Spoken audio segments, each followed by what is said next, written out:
c'est la vie de Camille et Justine. La vie de Camille et Justine.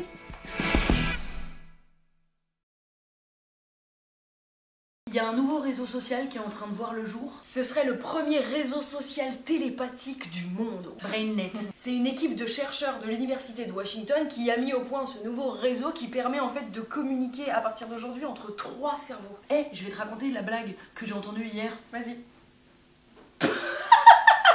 Elle est bonne, hein. Et tu pourras plus dire oh là là, putain, on s'est embrouillé sur Facebook. Non, non, on s'est embrouillé sur cerveau, laisse tomber. Monsieur Mark Zuckerberg, il a dit ouais, j'approuve, grave, c'est de la balle. Juste après cette panne, une faille de sécurité sur nos réseaux, 50 millions de comptes ont été piratés. Oupsie. Marc, tu nous feras pas un peu le coup de la panne? Ce serait marrant quand il y aura une panne pour le réseau télépathique.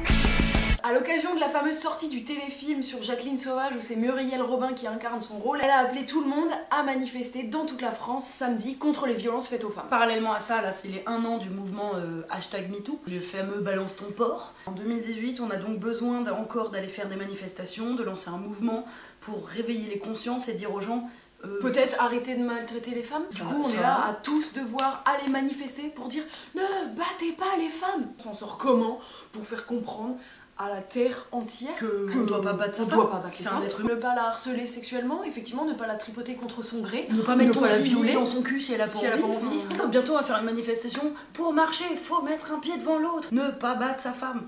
Putain les gars. Cette semaine, c'est la semaine des prix Nobel. Ça va finir vendredi avec le prix Nobel de la paix. Du coup, nous, on voulait décerner le prix Nobel de la paix à Jair Bolsonaro, qui est donc... qui se présente aux élections brésiliennes. Un candidat de l'extrême droite, mais alors extrême. On l'appelle le Trump brésilien en ce moment, c'est son surnom. Parce que c'est un mec ultra misogyne, ultra hardcore, qui dit des phrases comme homophobe. Je préfère que l'un de mes fils meure dans un accident de voiture plutôt que de s'afficher avec une pédale dans la rue. Il est favori à tel point qu'il se demande s'il va pas déjà être élu au premier tour. Voilà, c'est notre prix Nobel de la paix pour ce monsieur parce qu'il incarne vraiment la paix. Prix Nobel de la paix, de l'intelligence, de l'amour, de l'acceptation, du progrès.